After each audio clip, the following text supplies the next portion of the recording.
He is a co-owner of John Harper International Communications Institute, which is an English education provider for more than 12 years for English proficiency, power speaking, IELTS, and TOEFL review. And also a student visa consultant for New Zealand and Australia for over 7 years, which has brought around more than 500 Filipinos abroad. So, ladies and gentlemen, to talk about secret strategies in effective communication, please welcome Mr. Ivan Raymond Reyes.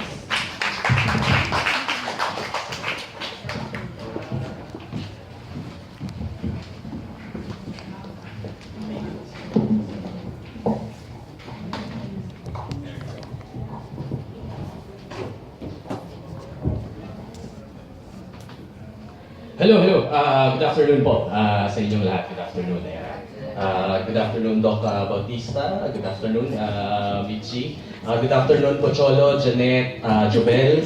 At saka yung mga sinabi kanina dito na it's very nice to see a lot of people today. Nakakatuwa at we're very honored to be invited by the Dietary to give a little bit of talk about secret strategies in effective communication. Mukha naman pong nakakain na po yata lahat. No? Okay.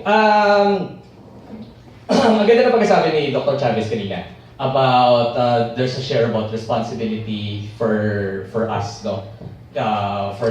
To give to the infant, up to the mother, and the share of responsibility for each and every one of us. Na ang ganda tignan from a macro point of view. Sinabi niya rin po kanina na maganda na may mga pinapaalala tayong mga humans, no? That lessons are occasionally given as a reminder. So, yung mga sasabihin ko po ngayon, the topics that I will be discussing for today, some of the topics I am sure that you guys have already known about this from one form or another, no? And some topics here, it might be new para sa inyo. So, I'm very happy to give you this talk at gusto ko mag-enjoy lang tayo ngayong talk na to. Okay na po ba sa inyo lahat yun? Yes. Okay, I will be speaking in both Filipino and English, no? Kahit na I'm representing an English review center, simply because our topic for today is communication. Okay, so I want to fill in the room with positive energy. Can you help me out with this talk? Ano? I want you to look at the person to your right. Titigan niyo siyang mabuti. No? Titigan niyo siya mabuti. At sabihin niyo full-heartedly, pakisabi sa katabi mo, you look beautiful today. Ayan. Ngayon, kailangan niyo ibalik yan. No? Pakitignan ng inyong kaibigan sa kanan at pakisabi sa kanya, you look more beautiful today.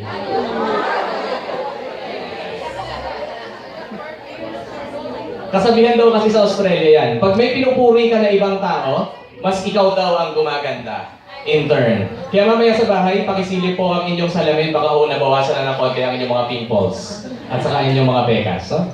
Okay. Alright.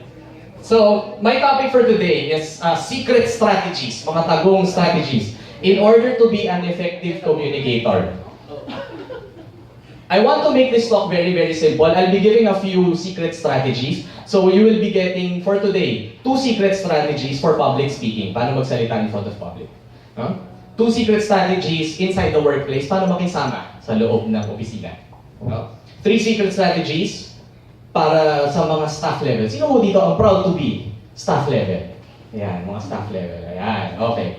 At 4 secret strategies, mas maraming strategies para sa mga management level. Sino ho dito ang medyo may posisyon na ng konti? Meron nang inasikaso ang mas mabigat na responsibilidad. Okay. Alright. I want to start off with 2 stories, no? To get the ball rolling, ano? And it gives you a concept of how communication really is, para sa akin, funny here in the Philippine setting, no? One of my friends is actually an SDE director. You know what's an SDE? Same day edit, the one that they do for the weddings. So kung maka-attend po kayo ng mga weddings ngayon, di ba, usong-uso na ngayon yung may video na pinapalabas at the end of the wedding. Okay. Tapos sabi daw niya, kinukwento niya sa akin to nung one time na nag-reunion kami. Nagkwento siya ng isang event na nakita niya sa loob ng isang kasalan. Recently lang, no? Sabi ng, di ba there's a point in time wherein the priest says, whoever is against this union should speak now or forever be, forever be silent, di ba? No, you know that, everybody knows that. So, at that point in time, the priest says, whoever is against this union will speak now or forever be silent. May nagtaas ng kamay na isang babae, may tumayo na isang babae. At ang sabi niya, ako po, tutol po ako sa kasal na to. Tapos ang sabi sa akin, which is very unique, no? Pang scene lang natin napapanood yan, no? So, yung priest, tinanong sa kanya, on what grounds? Ang sabi ng babae, sa akin siya unang nag-propose eh. Tapos, that time, sumagot yung groom. Sabi ng groom, humindi ka eh. Funny, no? Communication here in the Philippines, ano? Sometimes mapapansin mo yung oo natin, hindi pala. Yung hindi natin, oo pala. No? Lalo na sa mga, alam ko, madalas na naaabutan yan yung mga, mga may partner. No? Yung oo na hindi at saka hindi na oo. Another funny thing about communication, ano? Another story. So, here in John Harper, I think na nakwento nung ni Jennifer. Jennifer, tama? Yung nag-introduce. Sabi ni Jennifer kanina, we're from an English review center that actually reviews for the IELTS exam and TOEFL exam. Yung IELTS exam at saka TOEFL exam, English exam yan, na kailangan mo bago ka makalipad abroad. No? So may tinuturuan kami dun sa sa review center. Speaking ng IELTS, so parang interview, no? So tinanong sa kanya, what is your opinion on the religion here in the Philippines? Tapos ang sagot niya, I think that religion is very important in the country because we have a lot of priests. Saan bagal niya magsalita? No, every time na tinitry namin siya, napakabagal niya magsalita. Madaldal siya sa Pilipino. Pero napakabagal niya magsalita in terms of English. So we talked about it. Tapos, and this is how we solved that problem. No? Tinanong namin siya, sabi namin sa kanya, Madam, bakit ka nga ba nag-IELTS? Tapos ang sabi niya, Sir, nurse ako. Magda-nurse ako sa US.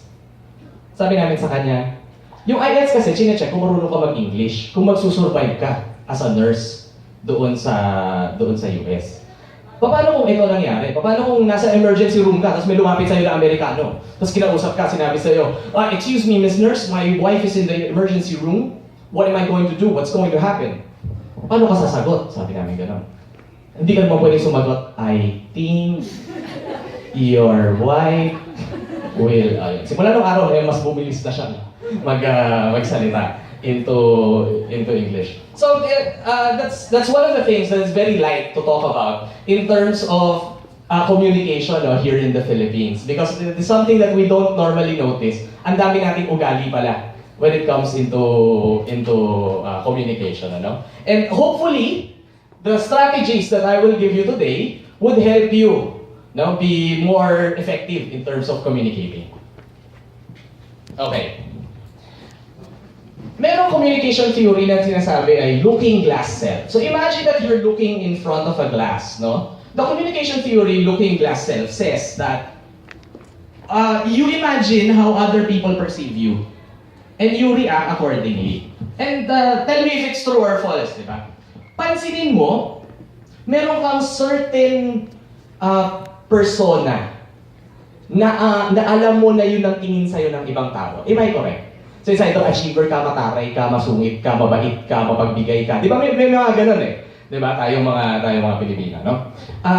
Ang sinasabi niya sa theory na yan, kung ano yung sa tingin mong tingin sa'yo ng ibang tao, na-adapt mo yon sa sarili mo at nagiging ganun ka. No? So for example, ang sabi niya, to be very simple in terms of tackling this theory. Pag madalas mong sinasabi sa anak mo, alam mo anak, ang sipag mo. Alam mo anak, ang sipag mo. Alam mo anak, ang sipag mo. 90% of the time magsisipag yan. Kasi ang magiging tinginan niya sa sarili niya, masipag. Kasi ang tingin sa kanya ng lahat ng tao, masipag. No? Ganun din, no? Works the other way around. Pag ang tingin sa'yo ng lahat ng tao ay iisa lang, minsan na-adapt mo yung ugali na yun. Di ba? For example, kuwari nasa classroom ka, binubuli ka sa loob ng classroom. Di ba sinasabi, duwag yan eh. Duwag yan, lahat ng kaklase mo sinasabi, duwag ka. After a while, ikaw rin magiging duwag ka na rin. Kasi okay na sa'yo maging duwag dahil ganun ang tingin sa'yo ng mga tao. So yun ang sinasabi ng looking glass self. Have you seen this on Facebook? I think some of you, I'm sure some of you have done this on Facebook, diba? That how my mom and dad see me, how my girlfriend sees me, how my older brother sees me, and how my ex-girlfriend sees me. Diba? We have different kinds of persona that is seen by each and every person in our life, no? And we try to adopt that, and somehow it affects the way that we communicate to other people. This is very fun, no? I came across this while I was doing research for a communication seminar like this one, no? Studies show that our mind cannot tell the difference between what is real and what we are imagining. No? Ang sabi daw, simple lang daw ang ulo ng ating human body. Kung ano daw yung ini-imagine mo kadalasan, minsan gano'n na rin yung nagiging reality. So, the first strategy that I'm going to teach you guys is to fake it until you become it. Do not fake it to make it, but fake it until you become it. So for example, you're doing public speaking, no? And kinakabahan ka. Paano mo tatanggalin yung kaba mo? Number one strategy is fake it until you become it. Isipin mo na confident ka. And after a while, you will become it. Okay, so just keep on projecting that you are what you want to show. No? I'll give you an example, and this is a very personal example, and I hope I can give the example properly, because this is a very personal example. I have this one classmate when I was in college. No? Sa buong klase namin, ang tingin namin sa kanya siya yung pinakamayaman at saka siya yung pinakamatalino. Social eh. Yung bag niya pareho lang namin. Yung sapatos niya pareho lang namin. Pareho rin namin, wala rin siyang sasakyan. Pero, di ba meron ganong tao? Parang alam mong rich girl yan, or rich boy yan, or napaka-social yan, napakatalino yan. No? So, ngayon, matanda na kami, nag-reunion kami. Nung pagdating namin sa reunion, tutuwa siya, sabi niya, pare, tuwa ako pare, nakabili ako ng kotse. Eh, syempre matatanda na kami, mga 30 years old plus na kami, di ba? So, parang sabi namin sa kanya, teka lang, ikaw yung pinakamayaman sa amin nung nasa college tayo eh. Tapos sabi niya, pare, hindi totoo yun. Kasi kadalasan nga, nag-a-absent ako dahil wala na akong baon. Tapos, sabi niya ganon, actually, nag-repeat nga ako ng ilang subjects. Kasi hindi naman ako matalino eh. Sabi niya ganon. Pero hanggang ngayon, ang dating namin sa kanya, ang tingin namin sa kanya, siya yung pinakamatalino, siya yung pinakamayaman. Bakit? Kasi meron siyang persona pinapakita. Diba? So, ang ganda pala ng effect doon sa tao. If you fake it, after a while, you will become it. No? Our bodies change our minds. So whatever you do to your body, it will change your minds will change your behavior, and the behavior will change your outcome. No? So if you want to project confidence, especially when you're talking in front of a lot of people and you feel scared, you feel not so confident with your talk, fake it until you make it. Your goal will become better. No? Okay. Malinaw ba? Malinaw sa lahat so far? Okay ba? Okay. Sabi ni Muhammad Ali, to be a great champion, you must believe you are the best. To be a great champion, you must believe you are the best. Pero kung hindi ikaw ang the